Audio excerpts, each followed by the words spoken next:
কনকনে শীত, হালকা হালকা কিছু বৃষ্টি পড়ে। মদিনার মানুষ ঘুমায় পড়েছে, আশপাশের মানুষজন ঘুমায় পড়েছে। ঠান্ডা রাত, ঘুম বড় মজার, আবার একটু একটু বৃষ্টি, সবার চোখে ঘুম। পাক পাকালি মানব দানব সবাই ঘুমাচ্ছে, ঘুম নাই শুধু একজনের চোখে। তিনি আর কেউ নন, তিনি অর্ধ পৃথিবীর বাদশা ওমর। বের হয়ে গেলেন রাতের অন্ধকারে, রাতের অন্ধকারে বের হয়ে গেলেন মানুষের হালত জানার জন্য। মদিনার শহর থেকে বের হইয়া পাশের একটা এলাকার ভিতরে দিয়ে হযরত ওমর ডাক যাইতে লাগলেন। হাঁটতেছেন হাঁটতেছেন, হঠাৎ করে হযরত ওমর তিনি দেখতে পেলেন দূর থেকে একটা ঘরের ভিতরে বাতি জ্বলতেছে। কিন্তু এই ঘরটা এত রাতে কেন বাতি জ্বলবে? হযরত ওমর পেরেশানিতে পড়ে গেলেন, টেনশনে পড়ে গেলেন। একা একা আমি হাঁটতেছি, এই ঘরের ভিতরে কি চলছে জানি না। দুষ্ট লোকের আড্ডা বসলো নাকি? আমি ওমর একা একা গিয়ে বাধা দিব নাকি আমি বাধা দিব না? আমি চিন্তায় পড়ে গেলেন। হযরত ওমর তিনি হাঁটতে শুরু করলেন। যাবেন অবস্থাটা তিনি দেখবেন, বুঝবেন। পাশে যায় তিনি দেখতে পেলেন চুলার মধ্যে আগুন জ্বলে, চুলায় আগুন জ্বলে, আর একটা পাতিল চুলায় বসানো, পাতিলের নিচে আগুন জ্বালানো হচ্ছে। পাশেই একজন মহিলা, পুরুষ মানুষ নাই, মহিলা একা, কিন্তু তার 3টা বাচ্চা। মাকে জড়া দইরা দইরা কাঁদতেছি, পেটের ক্ষুধায় কাঁদতেছি। কিন্তু মা জবাব দিতেছে আর বুঝ দিতেছে, বাজান রে একটু ঘুমাও, এই যে মা রান্না করতেছি রে বাজান, কিছুক্ষণ পরেই তোমাদের খানার ব্যবস্থা হয়ে যাবে, তোমরা একটু মনোযোগ দিয়ে তখন একটু ঘুমাও। সান্ত্বনা দিতেছে মা বাচ্চাগুলিকে ঘুম পাড়ানোর জন্য। কিন্তু হযরত ওমর এই দৃশ্য দেখে তিনি চিন্তায় পড়ে গেলেন। ঘটনা কি? এই ঘরে পুরুষ মানুষ কোথায়? মহিলাই বাকি, বাচ্চাগুলি বাকি করে কেন? ওরা কান্না করে। হযরত ওমর বাহির থেকে তিনি আওয়াজ দেয়া বলেন, ঘরের ভিতরে কে কে গো? এত রাতে বাতি জ্বলে কেন? এই বাচ্চাগুলি বা কান্না করে কারণ কি? আওয়াজ দেওয়া মাত্রই মহিলা বুঝে গেছে একজন মানুষ, অপরিচিত মানুষ। বাহির থেকে তারে কান্নার কারণ জিজ্ঞেস করি, বাচ্চাগুলি কেন কান্দে, চুলায় আগুন কেন জ্বলে? মহিলা জবাব দিয়ে কই, মুসাফির তুমি তোমার পথে চলে যাও, আমাকে কোনো প্রশ্ন করে তুমি কাঁদাও না। মনের ব্যথা আমি বললে আমি আরো বেশি কান্না করব, না না আমার দুঃখ বেড়ে যাবে, তুমি তোমার পথে চলে যাও রে মুসাফির। হযরত ওমর আবারও জিজ্ঞেস করেন, মা গো মা তুমি বলো না বলো। ওমর নিজের পরিচয় মহিলাকে দেন না। তিনি যে অর্ধ পৃথিবীর বাদশা, তিনি যে মদিনার খলিফা, নিজের পরিচয় মহিলাকে দেন না। মহিলা আবার কয়, মুসাফির তুমি তোমার মতো করে চলে যাও। ওমর বলে, মা একটু কও না তুমি কারণ কি? কি কারণে? দেখি না আমি তোমার কোনো উপকার করতে পারি না গো মা। মহিলা তখন বলতেছে, মুসাফির তাহলে তুমি শোনো, এই ঘরটা হলো একজন মুজাহিদের ঘর, নবীর একজন সাহাবীর ঘর। আমার স্বামী তিনি অমুক যুদ্ধে যাইয়া শহীদ হয়ে গেছেন, কিন্তু 3টা বাচ্চা আমার কাছে তিনি রেখে গেছেন। আমার বাচ্চাগুলি এতিম, আমার বাচ্চাগুলির বাবা নাই, জিহাদের ময়দানে তাদের বাবা শহীদ হয়েছে। আমি একজন মহিলা মানুষ, কেমন করে আমি বাচ্চাগুলির খানার ব্যবস্থা করব? আজ 3 দিন হয়ে যায় আমার বাচ্চাগুলির পেটে কোনো খানা পড়ে না। ক্ষুধার্ত আমি নিজে, আমার বাচ্চাগুলিও 3 দিনের ক্ষুধার্ত। আজ সন্ধ্যার পর থেকে আমার একটা বাচ্চা এমন ভাবে মাটিতে পড়ে গেছে, মনে হয় তার জান যাবে যাবে অবস্থা। একটা দুধের বাচ্চা আছে আমার, আমি মা দুধ খাওয়াবো কেমন করে? আমার বুকের দুধটাও শুকায়া গেছে, ক্ষুধার যন্ত্রণায় আমার বুকেও দুধ নাই গো। ও মুসাফির আজকে বাচ্চাগুলিকে একটু বুঝ দেওয়ার জন্য আমি তাদের সাথে ধোঁকা দিতেছি। ধোঁকা, আমি একজন মুজাহিদের 3টে এতিম বাচ্চার সাথে ধোঁকাবাজি করতেছি পানি দিয়া।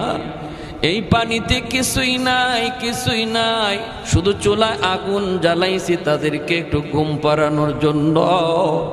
কান্না করে করে আমাকে বড় বিরক্ত করতেছে। এজন্য বলতেছি, বাবা তোমরা ঘুমাও, বাবা তোমরা ঘুমাও। এই যে মা রান্তেছি, মূলত চুলায় কিছুই রান্না না, বরং পানি, সাধারণ পানি গরম হইতেছে। এই কথা শোনা মাত্রই হযরত তোমার চোখ থেকে দর দর করে পানি পড়ে। নিজের পরিচয় তো কোনো দেন না। সাথে সাথে মহিলা মুসাফির, একটা কথা তোমাকে শোনায় রাখি, শুনো। শুনেছি মদিনার খলিফা ওমর, আমার একটা বাচ্চার যদি কোনো ক্ষতি হয়, কিয়ামতের ময়দানে তোমাকে সাক্ষী রেখে বললাম, মদিনার খলিফা ওমরের গলায় আমি আল্লাহর আদালতে গামছা লাগাবো। আল্লাহর আদালতে উমরের গলায় গামছা লাগাবো, কারণ আমার ইসকারি হালত এই খবর নেওয়ার দায়িত্ব ছিল বাদশার, এই খোঁজ খবর নেওয়ার দায়িত্ব ছিল রাষ্ট্রপ্রধানের। কিন্তু এই দায়িত্ব উমর পালন করেন নাই। আমি মামলা রেডি রাখছি, মামলা আল্লাহর আদালতে দিব, রায় হবে আল্লাহর দরবারে। এই কথা বলতেই হযরত উমর বাহির থেকে আওয়াজ দিয়া বলতেছি, চোখের পানি মুছে, আর বলতেছে, মা গো, ও মা, তুমিও তো একটু খলিফাকে জানাইতে পারতা, খলিফা তো অনেক ব্যস্ত থাকেন, তুমিও তো তোমার ঘরের হালতটা একটু জানাইতে পারতা। মহিলায় কয়, মুসাফির, তুমি মনে হয় আমার নবীর হাদিস জানো না রে। নবীর হাদিস হলো বাদশাহ জনগণের খবর নিবে, জনগণ বাদশাকে খবর দেওয়ার দায়িত্ব নবী দেয়া যায় নাই। ভুল বলেছ। হযরত ওমর টেনশনে পড়ে গেলেন, সাথে সাথে নীরব হয়ে গেলেন। মহিলা তো জানতেন কোনো মহিলা নয় গো, মহিলা তো মায়ার নবীর হাদিসও ভালো জানে। একটু জোরে বলে সুবহানাল্লাহ, জোরে বলে সুবহানাল্লাহ। ভাইরা বন্ধুরা, হযরত ওমর সাথে সাথে দৌড় শুরু করলেন, মা দেখে আমি তোমার একটু উপকার করতে পারি কিনা। এই বইলা হযরত ওমর দৌড় শুরু করে দিলেন মদিনার দিকে, মদিনার দিকে। বাইতুল মালের পাশে আইসে তিনি ডাক দিলেন, কই রে ম্যানেজার, ও ম্যানেজার তোমরা কোথায়? তাড়াতাড়ি বাইতুল মালের গেট খুলো, বাইতুল মালের তালা খুলো।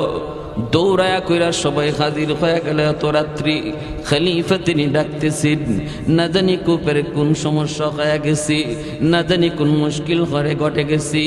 এমনি আয়া তারা গেটটা খুলে দেওয়া মাত্রই হযরত ওমর ভিতরে ঢুকলেন। বাইতুল মালের ভিতরে ঢুকেই হযরত ওমর চোখের পানি মুছে, কারো কথার কোনো জবাব দেয় না। ম্যানেজার জিজ্ঞেস করে, খলিফা ঘটনা কি বলে কথা বলল না, অমুক জায়গায় কি খবর? তিনি বলেন, কোনো কথা নাই, তোমরা তাড়াতাড়ি করে একটা আটার বস্তা আমার মাথায় তুলে দাও গো, নতুবা ওমরের গলায় গামছা লাগবে। ওমরের খাস খাদেম আসলাম ডাক দিয়া কয়, খলিফা আল্লাহর দোহাই, আটার বস্তাটা আপনি মাথায় নিয়েন না, আটার বস্তাটা আমি আসলামের মাথায় আপনি উঠায় দেন, উঠায় দিন।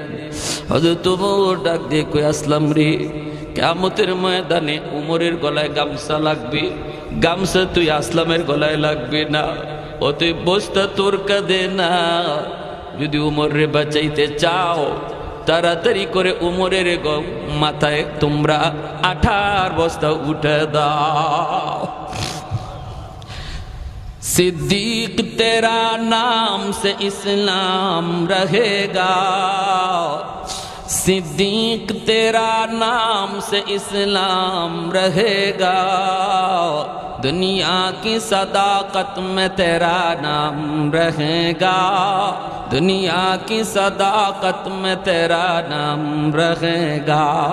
फारूक तेरा नाम से इस्लाम रहेगा, दुनिया की अदालत में तेरा नाम रहेगा, दुनिया की अदालत में तेरा नाम रहेगा। उस्मान तेरा नाम से इस्लाम रहेगा, दुनिया की सखावत में तेरा नाम रहेगा। हैदर तेरा नाम से इस्लाम रहेगा, दुनिया की शजाअत में तेरा नाम रहेगा। मुआविया तेरा नाम से इस्लाम रहेगा, दुनिया की सियासत में तेरा नाम रहेगा, दुनिया की सियासत में तेरा नाम रहेगा। मोहब्बतेर साथे सबाई बोली अल्लाहु আকবার, আর একটু জোরে বলি আল্লাহু আকবার। এ আসলাম, তাড়াতাড়ি করে তুই একটু গোশতের ব্যবস্থা কর, বাসায় যা। আমি ওমরকে তুই তাড়াতাড়ি বিদায় দে।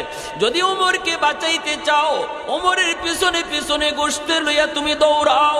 কোথায় আসবো খলিফা, কোথায়?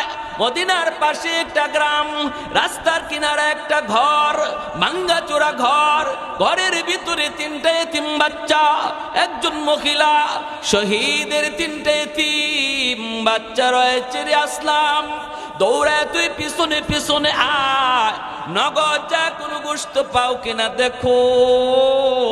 ওমরের ঘরে গোশত তরকারি আছে কিনা যায় খুঁজো।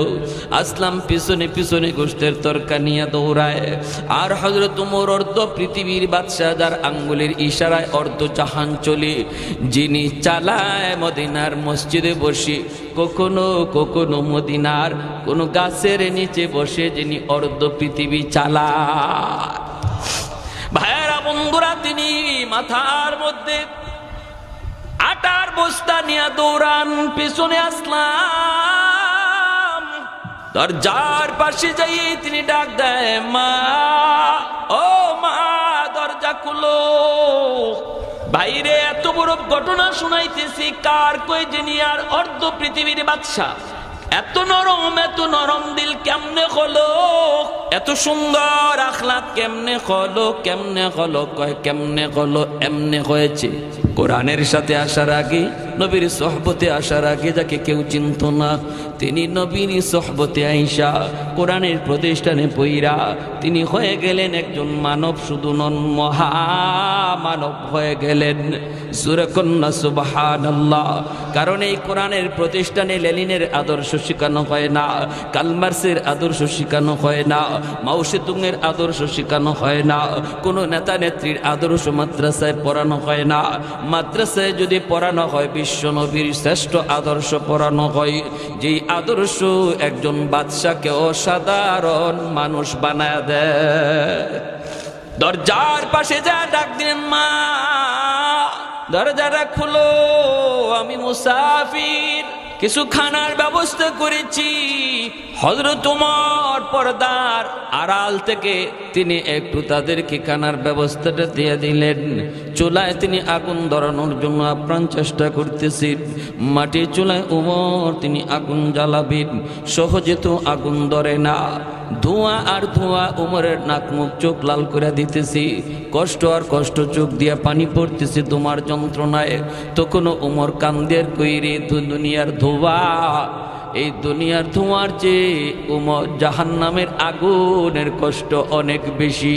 ওমর, জাহান্নামের ধোঁয়া আর আযাব আর কষ্ট থেকে যদি বাঁচতে চাও, এই দুনিয়ার এই ধোঁয়ার কষ্ট কোনো কষ্ট নয়। সুবহানাল্লাহ।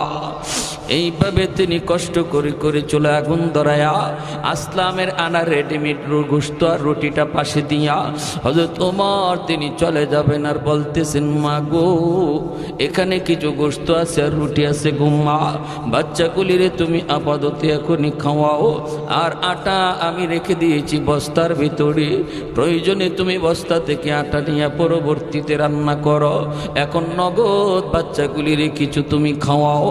এই বই বইলা হযরত ওমর দরজার বাহিরে যায় তিনি দাঁড়ায় রইলেন।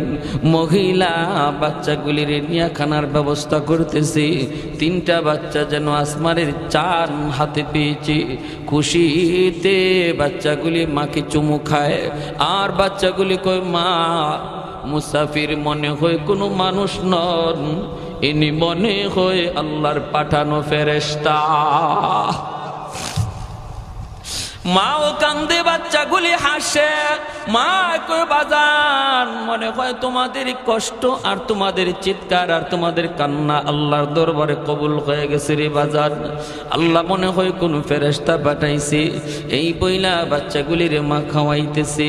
হযরত ওমর দরজার বাহিরে তিনি দাঁড়ায় দাঁড়ায় চোখের পানি মুছতেছেন। আসলাম ডাক দিয়ে কয়, খলিফাতুল মুসলিমিন আমিরুল মুমিনিন, এই যে ফজরের টাইম হয়ে যাইতেছে গো, একটু পরেই ফজরের আজান হয়ে যাবে। মসজিদে নববীতে ফজরের জামাত হবে, আর ওই জামাতের ইমাম হলেন আপনি। যদি এখনই আমরা মদিনার উদ্দেশ্যে রওনা না দেই, তাহলে মদিনার মসজিদে আপনার নামাজ পড়ানো সম্ভব না। এ ভাই, অর্ধ পৃথিবীর বাদশাহ তিনি মসজিদের ইমাম। জোরে কোন সুবহানাল্লাহ। আজকে ইমামতির পোস্টারে সাধারণ পোস্ট মনে করা হয়, মাদ্রাসার উস্তাদকে সাধারণ উস্তাদ মনে করা হয়, মসজিদের ইমাম সাহেবকে যা তা ব্যবহার করা হয়। না না, ইমামতি সাধারণ কোনো দায়িত্ব ছিল না রে ভাই, আমরা সাধারণ দায়িত্ব বানায় ফেলেছি। মূলত ইমামতি করত যিনি বাদশাহ, তার দায়িত্ব। ইমাম হলো এলাকার বাদশাহ, ইমাম হলো এলাকার বাদশাহ। ঠিক কিনা জোরে কর। কার সাথে কি করি, কার সাথে কি আচরণ করি, একটু খেয়াল রাখা দরকার। ইমাম মানেই নেতা, ইমাম মানেই নেতা। মসজিদে কথা চলবে, মসজিদে সিদ্ধান্ত চলবে কমিটির না। মসজিদের সর্বশেষ সিদ্ধান্ত, ফাইনাল সিদ্ধান্ত হবে ইমামের সিদ্ধান্ত। কেনা জোরে বলেন। চেঞ্জ করতে হবে আমাদের মানসিকতা, আমাদের মানসিকতা চেঞ্জ করতে হবে। ইমাম আমাদের অধীনে কোনো চাকর না, চাকরি করে বিষয়টা এমন না। ইমাম এমন একটা দায়িত্ব পালন করে যে দায়িত্বটা পালন করার কথা বাদশাহ, প্রেসিডেন্টের। 1 মিনিট 2 মিনিট লেট হয়ে গেলে ইমামের উপরে আমরা গরম।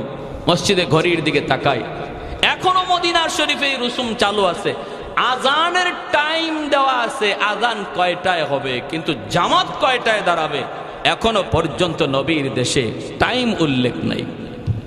কি খবর আপনারা জানেন না? জোহরের আজান হবে কয়টায়? 12:30টায়, এটা টাইম লেখা। বলে আপনি যদি জিজ্ঞেস করেন একজন রে, ভাই আজান তো জানলাম 12টায়, 12:30টায়, নামাজ কয়টায়? সবাই বলবে জানি না, জানি না, জানি না। বলে তাহলে কখন? ইমাম সাহেব আসবে যখন তখন। আল্লাহু আকবার জোরে। তারা এখনো নেতা হিসাবেই মানে, নেতা হিসাবেই মানে। এটা ছিল আমার নবীর যুগের ইতিহাস। খাদেম আসলাম ডাক দেয়া কই, আমিরুল মুমিনিন, ফজরের আজানের টাইম হয়ে গেল, কাছাকাছি হয়ে গেল, আপনি বুঝি মদিনায় যাবেন না? মদিনায় মানুষজন মসজিদে নববীতে আপনার ইমামতির অপেক্ষা করবি। এই কথা বলতে হযরত ওমর বলতেছে, আসলাম রে একটু থাম, আমি জানি টাইম হয়ে গেছি, কিন্তু আমার কেন দাঁড়ায় থাকতে মন চাইতেছে জানুনি? এই জায়গাটায় দাঁড়ায় দাঁড়ায় আমি 3 জন এতিমের কান্না শুনেছিলাম। এখন আমার মন বলে, উমর এখানে দাঁড়ায় তুমি কান্না শুনছো বাচ্চাগুলির, এখন এখানেই দাঁড়ায় তুমি বাচ্চাগুলির একটু হাসি আনন্দ শুনে যাও, একটু হাসি আনন্দ শুনে যাও। আসলাম তো একটু আমাকে সময় দেয় না, একটু সময় দে, আমি এতিম বাচ্চাগুলির একটু হাসি আনন্দ শুনি। যখনই মা তাদেরকে খানা খাওয়ায়, বাচ্চাগুলি একটু আনন্দ করে হাসি ঠাট্টা করে। হযরত ওমর সাথে সাথে চোখের পানিটা মুইসা আল্লাহর কুদরতি কদমে সেজদায় পড়ে কান্না শুরু করে, মালিক জানি না এরপরও উমরের গলায় কতবার তোমার আদালতে রশি লাগবে আর গামছা লাগবে, এমন কত মামলা জানি উমরের গলায় ঝুইলা রয়েছে গো মালিক। এত বড় দায়িত্ব তুমি আমি উমরের কাঁধে কেন দিলা? আমি এর যোগ্য ছিলাম না গো আল্লাহ, আমি তো আমার কবরই রাখতে পারি না। আল্লাহ তুমি আমাকে এত বড় দায়িত্ব দিয়েছো, চোখের পানিটা মুইসা খলিফাতুল মুসলিমিন তিনি চলতে শুরু করলেন মদিনার দিকে। আসলামকে নিয়ে মসজিদে নববীতে হাজির। আজান হয়ে গেল। মসজিদে নববীর ইমাম হলেন খলিফাতুল মুসলিমিন। ফজরের নামাজ পড়ানোর পর তিনি ডাক দিয়া বলতেছি, মুসল্লি ভাইরা, তোমরা যে যেথায় আসো জায়গায় বসা থাকো রে। এখন তোমাদের সামনে একটা জঘন্যতম অপরাধীর বিচার হবে। তোমাদের সামনে বিচারটা হবে, তোমরা জায়গায় বসা থাকো। সবাই যার যার জায়গায় সালাম ফিরানোর পর যার যার জায়গায় বসা থাকলো। মিম্বরে বসে গেলেন অর্ধ পৃথিবীর বাদশাহ। তিনি মিম্বরে বসে তিনি বলেন, তোমরা জায়গায় বসে থাকো, কুখ্যাত একজন আসামির বিচার হবে। সবাই মনে মনে ভাবতেছে, রাতের অন্ধকারে খলিফা ছদ্মবেশে জনগণের হালত দেখতে বের হয়। কোথায় জানি আজকে কি দেখতে পেয়েছে রে, কার উপরে কান জানি আজকে কি বিচার হয়। সবাই যার যার জায়গায় বসা রয়েছে। ওই অবস্থায় হযরত ওমর পুলিশকে আদেশ দিলেন, যাও দ্রুত বেগে তোমরা চলে যাও মদিনার পাশের ওই এলাকায় গেলে পরে তোমরা ঢুকতে দেখবা রাস্তার পাশে একটা ঘর, ভাঙ্গাচোরা ঘর। এই ঘরে যায় দেখবা তিনটা এতিম বাচ্চার এক তাদের মা বাবা নাই, বাবা জিহাদের ময়দানে শহীদ হয়েছে। এই মহিলা সহ তিনটা বাচ্চারে তোমরা ধরে নিয়ে আসো, আমার আদালতে আজকে তোমাদের সামনে বিচার হবে। সাহাবায়ে কেরাম মনে মনে ভাবতেছেন, না জানি কোন অন্যায় মহিলা করেছে, আল্লাহ জানে রে, আল্লাহ জানে মহিলা কি অপরাধ করেছে, আজকে কি জানি বিচার হয়। পুলিশ চলে গেল। হযরত ওমর বলেন, শুনো, যদি আসতে না চায় জোর করে নিয়ে আসবা। আল্লাহু আকবার। জোর করে নিয়ে আসবার বলবা উমরের আদালতে বিচার। সবাই কাঁপতেছে, না জানি আজকে মহিলার কি বিচার হয়, না জানি উমরের আদালতে কি বিচার জানি হয়। ভাইরা বন্ধুরা চলতেছেন। যাইতে যাইতে ভাইরা বন্ধুরা কোতোয়ালি থানার পুলিশেরা ওই দরজার সামনে যায় ডাক দিল, মা। বলে কে? বলে আমরা মদিনার পুলিশ। পুলিশ বলা মাত্রই বাচ্চাগুলি কাইপে উঠল, ছোট বাচ্চা। পুলিশ বলা মাত্রই মাকে তিনটা বাচ্চা যায় জড়ায় ধরল। মা গো, দরজার সামনে মদিনার পুলিশ, ঘটনা কি? মাও চমকে উঠলো। মায় কই, বাবা আমিও তো বুঝি না, পুলিশ আমাদের দরজার সামনে, ঘটনা কি? মহিলা আওয়াজ দেয়া কয়, কি জন্য, কারণ কি, ঘটনা কি, সমস্যা কি? দরজার বাহির থেকে পুলিশেরা কয়, আমিরুল মুমিনিন খলিফাতুল মুসলিমিন হযরত ওমরের আদালতে বিচার, আপনার বিরুদ্ধে বিচার, আপনাকে নিয়ে যাওয়ার জন্য আদেশ জারি করা হয়েছে, খলিফা নিজে আদেশ দিয়েছেন। এই কথা বলা মাত্রই মহিলার যেন আসমান ভেঙে মাথায় পড়ল। বাচ্চাগুলি মাকে জড়ায় ধরে কান্না করে, কারণ হযরত ওমরের নাম শুনলে পরে তখন মানুষ ভয় পাইত। অনেক বাচ্চাগুলি ঘুমায় না, ওমরের নাম বইলা ঘুম পাড়ানো হতো। আমরা যেমন বলি বাঘ আইতেছে তাড়াতাড়ি ঘুমা, কিন্তু মদিনার বাচ্চাগুলির যদি বলা হতো হযরত ওমর আসতেছে তাড়াতাড়ি ঘুমাও, সাথে সাথে বাচ্চাগুলি ঘুমায় পড়তো। সেই উমরের আদেশ জারি করেছে আজকে নিয়ে যাওয়ার জন্য। উমরের নাম শুনলে পরে শুধু মানুষ নয় রে যুবক, শয়তান পর্যন্ত অন্য রাস্তায় ভাগতো। এক লোক মদের এইরকম ভাবে একটা মদের হাড়ি লইয়া যাইতেছে, কলস ভরা মদ লইয়া বাজারে বিক্রি করতে যাবে, আর মনে মনে কয়, আল্লাহ আমাকে সবার সামনে তুমি ফালাইলো, উমরের সামনে ফালাইও না। রাস্তার কিনারা দিয়ে সে বাজারে যাইতেছে। হঠাৎ করে দেখে উমর ওই দিক থেকে আসতেছেন, আর উমরের হাতের তলোয়ার সব সময় খোলা থাকতো, খাপের ভিতরে ঢুকাবে আবার বের করবে, এতটুকু টাইম হযরত উমরের ছিল না। হযরত উমর আসতেছেন, লোকটা যাইতেছে, মনে মনে কই, মালিক আমি তোমার কাছে আবদার করেছিলাম উমরের সামনে ফালায় না, কিন্তু এখন তো যে কি যেখানে বাঘের ভয় সেখানেই রাত হয়। যার ভয়ে আমি যাইতেছি সেই তো সামনে। মনে করছে ওমর হয়তো আমাকে দেখেন নাই, রাস্তার কিনারা দিয়ে চলে যাব, কোন রকম পাশ কাটায় চলে যাব। দেখে কোন রকম যেতে পারি কিনা। আর বলতেছি আল্লাহ আমাকে আজকের মতো বাঁচাও, আল্লাহ তুমি আমাকে ওমরের হাত থেকে বাঁচাও। কিনারা দিয়া যাওয়ার চেষ্টা করে, কিন্তু না না, যেই মাত্র সমানে সমানে হয়ে গেল, হযরত ওমর রাস্তার ওই পাশ থেকে ডাক দিয়া বলছি, ও মিয়া দাঁড়াও, কলসে কি? বলুন তো কলিজায় আর পানি আসেনি? জোরে কোন পানি আসেনি? আবার তলোয়ার হাতের মধ্যে চিক চিক চিক চিক করতেছে, কারণ ওমর তলোয়ার চালাইতে বেশি দেরি করেন। এজন্য ইবলিসে কয়, আল্লাহ উমর যে ভাই আয়, তুমি আমার এই ভাই নিও না। নবী কয় সবার সাথেই শয়তান আছে, একজন করে ফেরেশতা, একজন করে শয়তান, সবার সাথেই আছে। ফেরেশতায় তারে দিয়া ভালো কাজ করাইতে চায়, আর শয়তানে খারাপ কাজ করাইতে চায়। এজন্য আমাদের কখনো কখনো ভালো কাজ করতে মন চায়, কখনো ওয়াজে আসতে মন চায়, আবার যাত্রার গানের আয়োজন পাইলে এই গানও যাইতে মন চায়। এমন আসেনি না নাই? কারণ দুইজনে দুই দিক থেকে ঠেলে, শয়তানে ঠেলে যাত্রায় চল, আর ফেরেশতায় কয় ওয়াজে চল। এই অবস্থায় ঠেলা ঠেলির ভিতরে যে মানুষটা শয়তানের কথারে প্রাধান্য না দিয়া ফেরেশতার মতকে প্রাধান্য দেয়, আল্লাহ বলে কদ আফলাহা মান যাক্কাহা, তুমি সফল মুমিন। জোরে কোন সুবহানাল্লাহ। তোমার আত্মাই পবিত্র, তুমি সফল। সবার সাথেই শয়তান আছে, কিন্তু আমার উমরের সাথে নাই। জোরে কোন সুবহানাল্লাহ। সাহাবায়ে কেরাম বলে, ইয়া রাসূলুল্লাহ আপনার সাথেও আছে?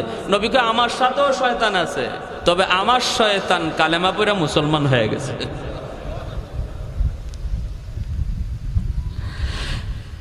এ মিয়া দাঁড়াও, কলসের ভিতরে কি?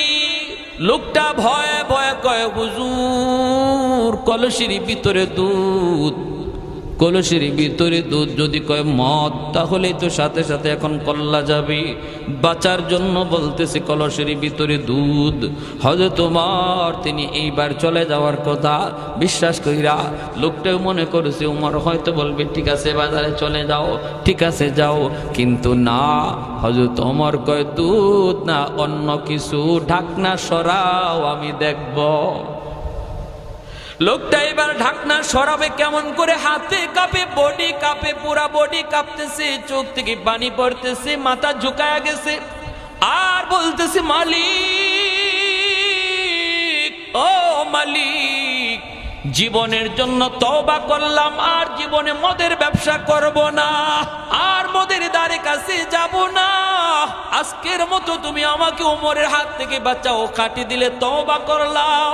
আল্লাহ তওবাকারীর তওবা আল্লাহ কবুল করেনি না করে না? আরো জোরে বলেন, করেনি না করে না? ইন্নাল্লাহা ইউহিব্বুত তাওয়াবিন ওয়া ইউহিব্বুল মুতাতাক্কিরিন। আল্লাহ কই তওবাকারীকে আমি ভালোবাসি, এই কথা আল্লাহ আগে আনছে। এরপরে কই যারা গুনাহ করে না, তওবাও লাগে না, এদেরকেও আমি আল্লাহ ভালোবাসি। কিন্তু গুনাহ করে যারা তওবা করে, তাদের ভালোবাসার কথা আল্লাহ আগে আনছেন। জোরে কোন সুবহানাল্লাহ। মুতাতাক্কিরিনের কথা আল্লাহ পরে নিছেন, তাওয়াবিনের কথা আগে আনছেন। এজন্য আল্লাহ পাক রব্বুল আলামিনের কাছে তওবাকারীরা এত পছন্দের। এই তওবাটা আল্লাহ কবুল করে নিছে লোকটার। যেই মাত্র ঢাকনাটা সরায় আর মনে মনে প্রস্তুত, এখনই আমার কল্লাটা ওমরের তলোয়ারের দ্বারা আলাদা হবে। কারণ আমি যতই বলেছি দুধ, আসলে আমি তো জানি এর ভিতরে মদ। কিন্তু ঢাকনা সরায় যখন তাকায় দেখে, আল্লাহু আকবার, কলস ভরা মদ আল্লাহ দুধ বানায় দিছে। প্রশংসা কার হবে? একটু জোরে বলেন কার? আলহামদুলিমান কাদ্দারা খাইরান ওয়া কাবালা, আলহামদুলিমান কাদ্দারা খাইরান ওয়া কাবালা, ওয়া শুকরু লিমান সাওয়ারা হুসনান ওয়া জামালা, ফরদুন সামাদুন আন সিফাতিন খালকি বারিউন, রব্বুন আযালিয়ুন খালাকাল খালকা কামালা, লা জিদ্দা ওয়ালা নিদ্দা ওয়ালা হাদ্দা লিমাওলা, আল আনা কামা কানা ওয়ালাম ইয়ালকা যাওয়ালা, আল আনা কামা কানা ওয়ালাম ইয়ালকা যাওয়ালা। মুহাব্বতের সাথে সবাই বলি আল্লাহু আকবার।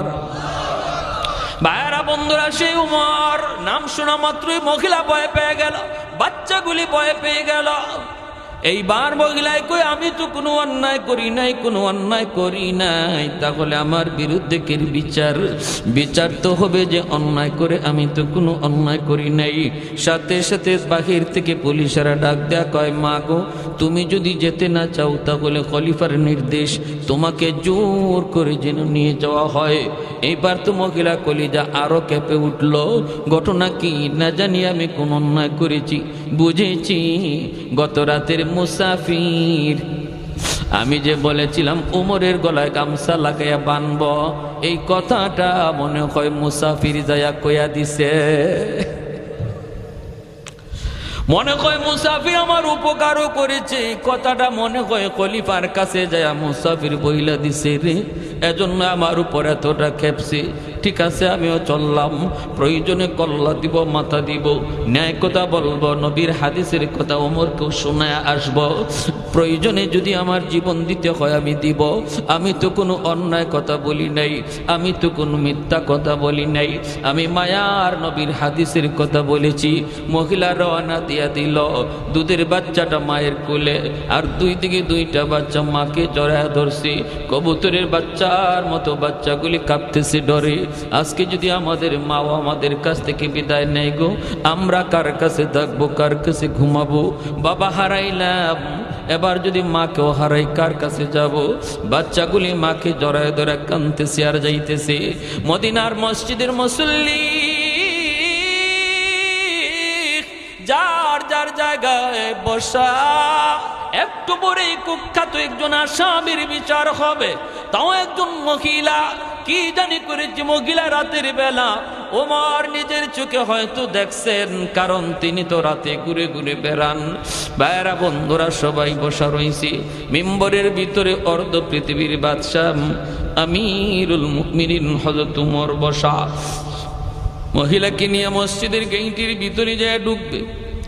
হযরত ওমর দেখা মাত্রই বলতেছে মুসল্লিয়ানে কেরাম মাঝখান দিয়ে রাস্তা করে দাও।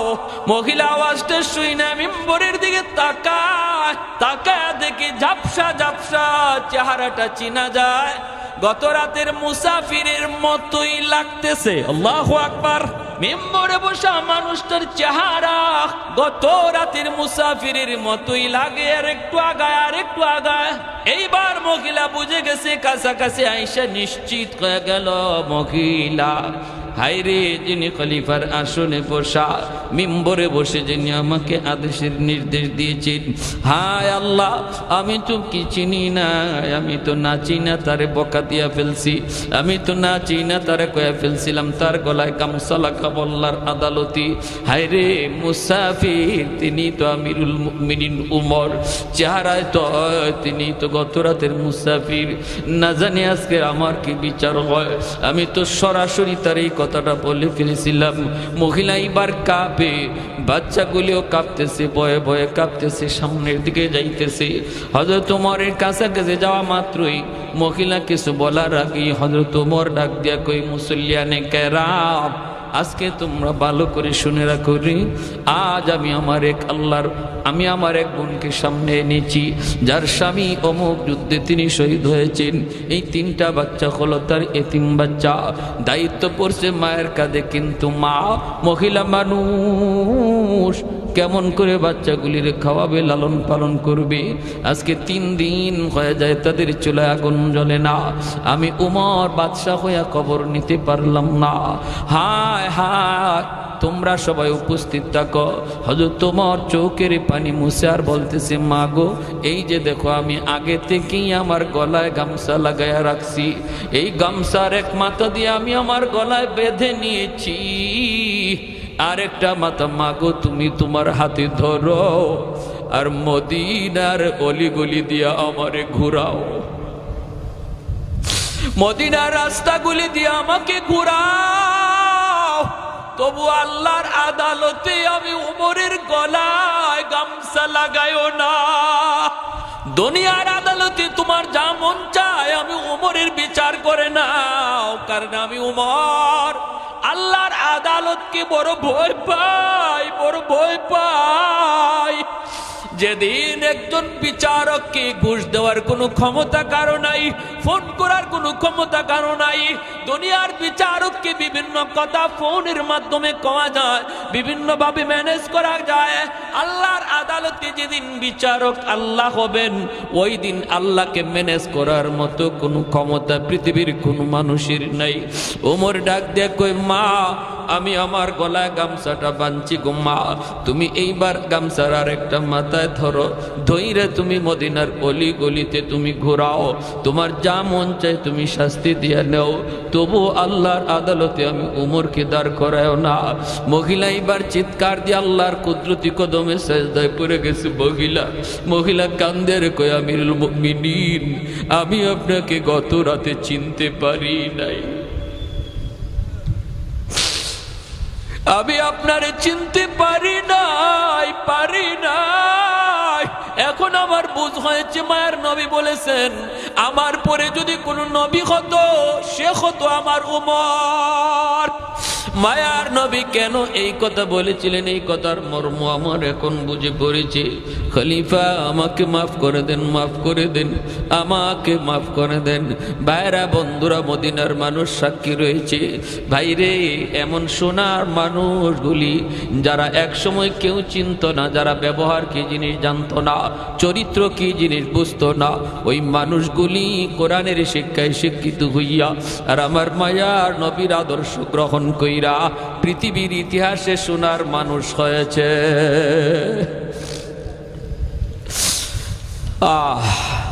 এই মাদ্রাসাগুলি সোনার মানুষ তৈরি করে, ঠিক কিনা জোরে কন? মাদ্রাসাগুলি কি তৈরি করে? সোনার মানুষ তৈরি করে। মান ফিল আরদ ওয়া মান ফিস সামা হাত্তাল হিতানু ফি জাওফিল মা। নবীজি বলেন, জানুনি উম্মতের দল, তোমরা মাদ্রাসার কদর বুঝো না, তোমরা হয়তো তালেবে ইলমের কদর বুঝো না, কিন্তু আসমান জমিনে যত প্রাণী আছে সমস্ত প্রাণী তাদের কদর বুঝে, মর্যাদা বুঝে। এমনকি গর্তের পিপিলিকা পর্যন্ত আল্লাহর কাছে অল টাইম কান্দার কয়, মালিক মাদ্রাসাগুলির হায়াত তুমি বাড়ায় দাও, আলেম তালেবে ইলমের হায়াত তুমি বাড়ায় দাও, উলামায়ে কেরামের হায়াত তুমি বাড়ায় দাও। কেন কই? নবী কই, জানোনি পিপিলিকা কেন এই দোয়া করে? পানির নিচের মাছ কেন এই দোয়া করে? আল্লাহর নবীকে, উম্মতের দল, তোমরা না বুঝলেও ওরা বুঝে, কারণ এই মাদ্রাসার খাতিরে আল্লাহ পিপিলিকারে বাঁচায় রাখছে, পানির নিচের মাছ রেও আল্লাহ বাঁচায় রাখছে। জমিনে গজবায় না, যেই পরিমাণে আমরা গুনাহ করি এই পরিমাণে গজবায় না। কেন জানেন? কোরআনের এই আওয়াজের কারণে। যেরকম সুবহানাল্লাহ, কোরআনের আওয়াজ বন্ধ হয়ে যাবে, যেই পরিমাণে গুনাহ হইতেছে এই পরিমাণে গজবও নামবে। ইন্না রাহমাতি সাবাকাত আলা গাযাবি, আল্লাহর পাক বলে আমার রহমত গজবের আগে চলে যায়। কখন? যখন জমিনে কোরআনের আওয়াজ উঠে, কোরআনের আওয়াজ যখন চলতে থাকে, তখন আল্লাহ বলে গজব দৌড়ে যায় গুনার কারণে, আর রহমত গজবের আগে চলে যায়। সুবহানাল্লাহি ওয়া বিহামদিহি সুবহানাল্লাহিল আযীম। তাহলে এই মাদ্রাসা টিকায় রাখা দরকার আছে নি না নাই? কারা কারা চাই মাদ্রাসা টিকে থাকুক, জমিনে আরো মাদ্রাসা তৈরি হোক, আরো আমার আওলাদ থেকে হাফেজ আলেম আল্লাহ কবুল করুক? সবাই মন থেকে কারা কারা চায়? আল্লাহ তুমি প্রতিটা হাত কবুল করো, আমাদের প্রত্যেকের আওলাদ থেকে তুমি কোরআনের হাফেজ আলেমে দ্বীন সোনার মানুষ তৈরি করো, যার নামে দুনিয়া আখিরাতে আমার নাম উজালা হবে। হাসরের মাঠে আল্লাহ পাক হাফেজ সাহেবের আব্বা কয়ে ডাক দিবে, মুফতি সাহেবের আব্বা কয়ে ডাক দিবে। হাসরের ময়দানে আপনার নাম আব্দুর রহিম, আব্দুল করিম কয়ে আল্লাহ ডাক দিবে না। দুনিয়ার মানুষ আপনারে আহো হাফেজ সাহেবের আব্বা কয়ে ডাক দিত, হাসরের মাঠে আল্লাহ ওই ইজ্জতেই তারে ডাক দিবে, ও হাফেজ সাহেবের আব্বা। জোরে কোন সুবহানাল্লাহ। দরজা 3 পিস, পাখা 16 পিস, আগামী বছর ওয়াজের সামানা বোর্ডিং এর চল। মাশাআল্লাহ। আমি তো কালেকশন করিও না, কালেকশনের অভ্যাসও নাই, মাদ্রাসার খাতিরে